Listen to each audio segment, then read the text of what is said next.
Let's talk about one of the biggest, most confusing parts of modern dating. You know the feeling, right? You meet someone, you really like them, and every part of you just wants to show it. But then, this little voice in your head kicks in, telling you to hold back, to play it cool.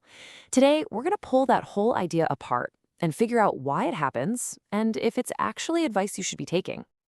In fact, I'm going to make a pretty bold statement right at the top here. That classic advice to play it cool, it might just be the absolute worst dating advice out there. And we're about to break down exactly why, and more importantly, what you can do instead. So let's get right into it with a feeling I think we all know way too well. The play it cool paradox. Why on earth do we get stuck in this weird, frustrating dance where what we really feel is the total opposite of what the so-called rules of dating tell us to do?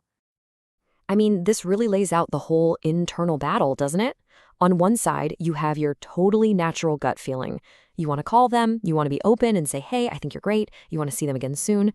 But then, on the other side, you've got all that advice from your friends or from, everywhere. Wait 3 days, act like you're not that bothered, pretend you don't even care.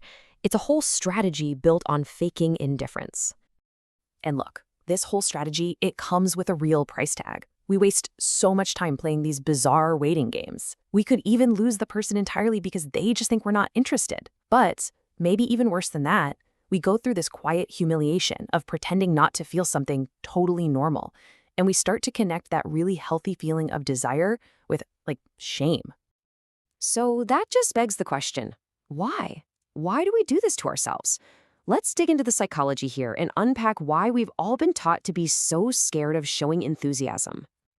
Seriously, why has just showing that you're keen become this high-risk, high-stakes move in the dating world? What is it that we're all so afraid of? Well, the answer is actually pretty deep.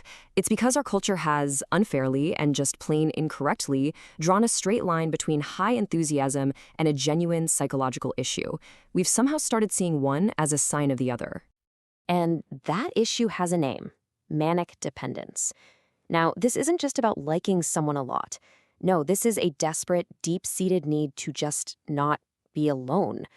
The real goal isn't to connect with a specific person you like, but just to have a person, anyone, to fill that void. So this is the most important part of this whole explainer. We've got to tear these two very different ideas apart. It's time to separate healthy, wonderful enthusiasm from unhealthy manic dependence. They are not the same thing. Think about it like this. Healthy enthusiasm with all about genuine interest in one specific, unique person. It's a sign that you're healthy and you're capable of connection. Manic dependence? That's about the desperate need to not be alone. It's just about filling a hole in your life. A person with healthy enthusiasm can absolutely survive rejection.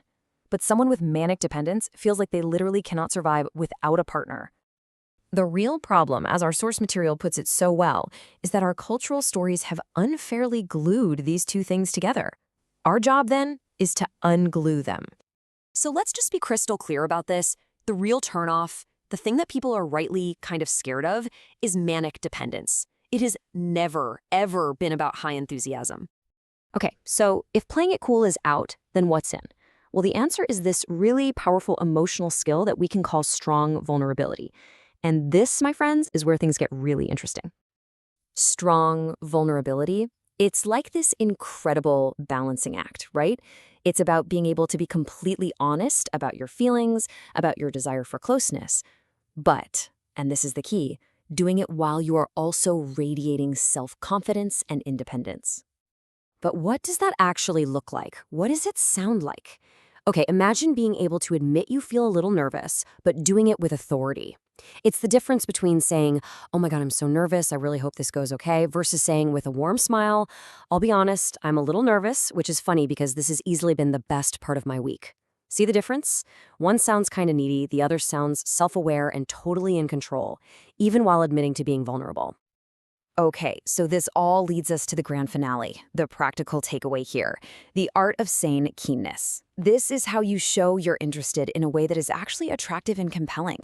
And here it is. Here's the new goal, the whole mindset shift.